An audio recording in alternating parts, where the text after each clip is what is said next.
Hey everyone, it's Dr. Ramani. Today we're going to be talking about broken hearts and narcissistic relationships. I know it's a tough one because you want to think like, oh, you can't, I'm letting this break my heart. Does that make me foolish or silly?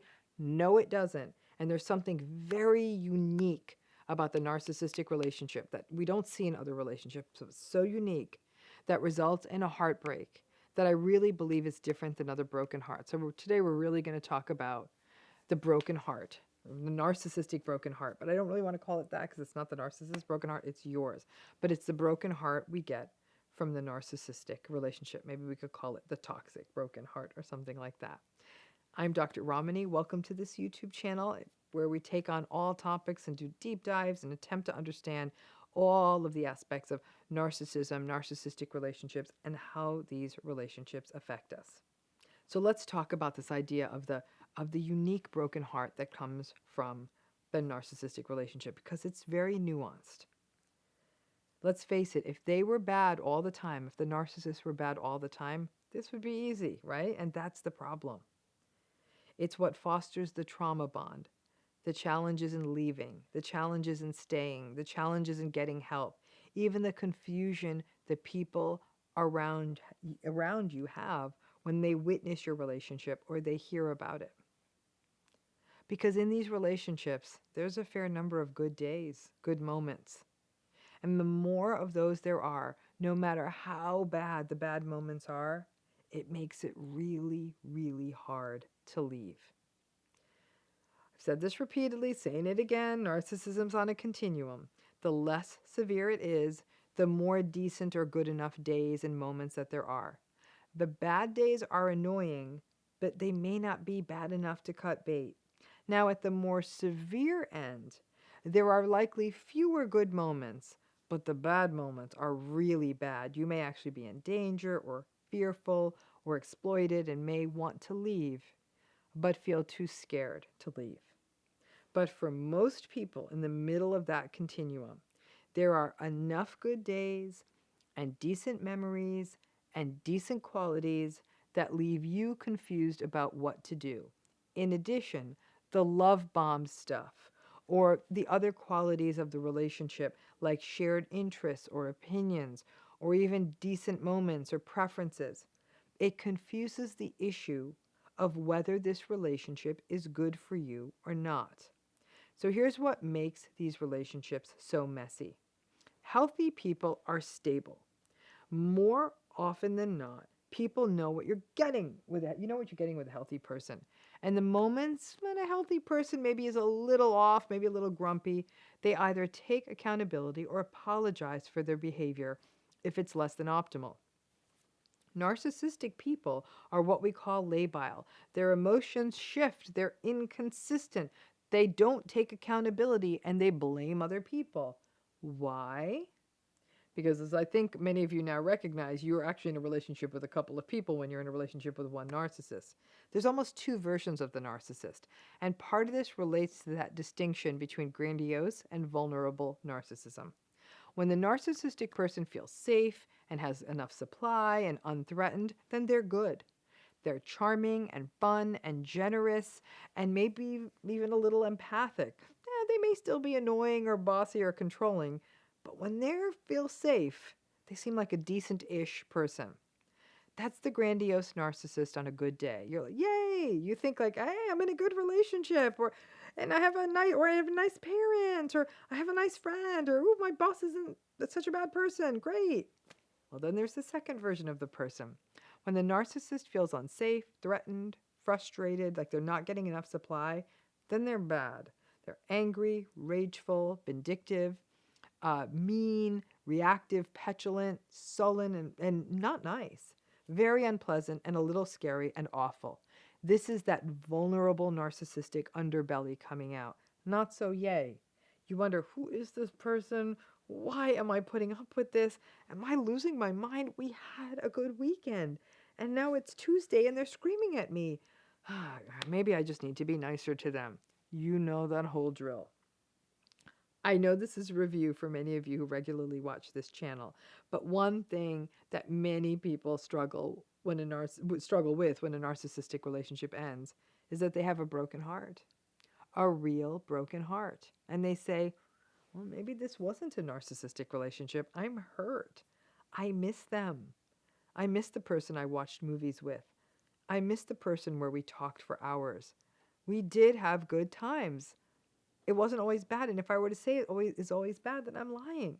It wasn't always bad. No, it wasn't always bad. That's the challenge. I even find this as a clinician in this space. It's the challenge of all this work on narcissistic relationships. They're not always bad.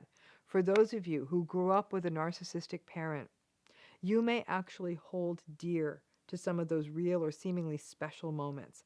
Time spent maybe on a day of fishing or watching movies together, baking cupcakes, riding on a lawnmower, whatever those moments were, they were real.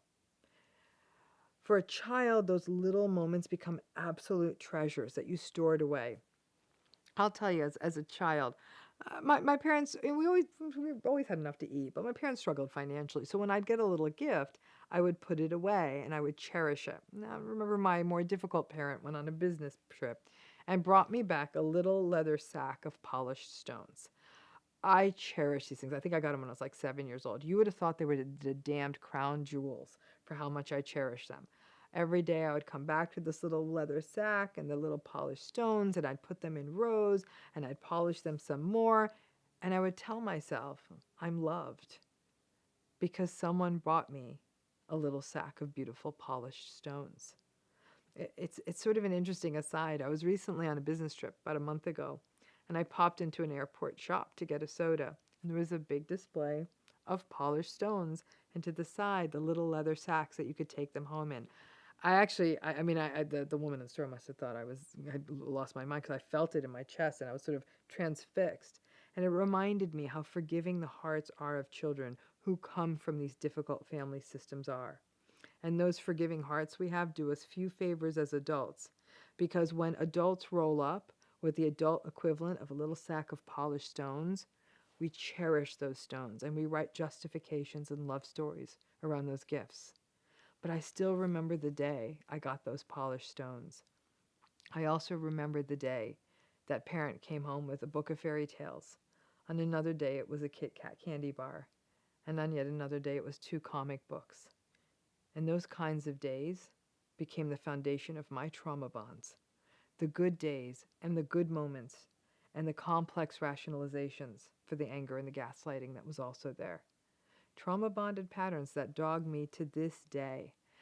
I would actually be curious to know, if you feel comfortable sharing, what are some of the roots of your trauma-bonded patterns? What were those good days? What were your proverbial little bags of stones? But this idea that these narcissistic relationships aren't always bad is what makes it difficult to get help for these relationships. Therapists may work with you on the good stuff, right? They'll say, well, if there's good stuff, let's figure out what works and let's practice some gratitude. Not recognizing that the bad stuff is damning. You feel ungrateful and confused because of the good days, right? And you feel foolish that you aren't running away on the bad days. And on the flip side, as things deteriorate and the relationship starts to fray or maybe even end, your friends may say to you, oh my gosh, this person treats you horribly. The manipulation, the gaslighting, the cheating, the lying, whatever happened. And you're hunched over with a broken heart. And on top of that, you feel foolish because, yeah, all those bad things happened. But the problem is that in narcissistic relationships, the good things happen too. And you're embarrassed because you recognize that you may go back if you were hoovered. And you think, oh, can I be secretive about this? Maybe I won't even tell my friends. Many folks in narcissistic relationships will say, meh, this can't be a regular broken heart. They were so terrible to me. I'm the lucky one, right? We're broken up. Broken heart's a broken heart. And narcissistic broken hearts may be worse because you went back and forth from good and bad periods in the relationship. All of it felt real. And when the relationship ultimately ends, the broken heart is real, regardless of who ends it. I would actually argue that the broken heart we get in these narcissistic relationships are far worse. People in narcissistic relationships become master storytellers, and sell themselves big justifications and how it can all be so much better, and recalling the stories they've told themselves about the good enough stuff in the relationship and the future and wanting to be a part of something. It all becomes a big story, and then that story ends. And then the story dies, and it hurts. Regular broken hearts, not so much storytelling, right? It ends, we're sad, we may even recognize why the relationship ended, and we move on. Narcissistic relationship broken hearts are a whole different animal and very, very real. Hey, people around you may have liked the narcissist too. They may remember those good days, and that can create even more confusion. People who only meet them occasionally often like the narcissist. You may have even had a social group together. They may have been good at entertaining or being a raconteur and telling great stories and being charming and all of that. All of this makes the broken heart worse because you'll have in your head those moments with family and friends, and they were fun times, and then everyone left, and then the narcissist started screaming at you, and you just don't know which way's up. That's the problem, though. Narcissistic people are not always bad. That's why this is so difficult. It's a journey through shades of gray. So those of you nursing broken hearts from a narcissistic relationship, please don't feel foolish, because those broken hearts are very real. These relationships are not always bad. The problem is that, and forgive me, I'm about to sound like a world-class cynic, but the problem is you have to judge these relationships from the bad days. Because in life, when the rubber meets the road, illness, financial struggles, family issues, that's when you need a real partner. That's when you need real healthy people around you. Yes, I know watching TV together and taking vacations and cooking dinner and taking walks, all of that was real unpleasant. But being manipulated, verbally attacked, dismissed, treated with contempt, gaslighted and raged at, that was real too.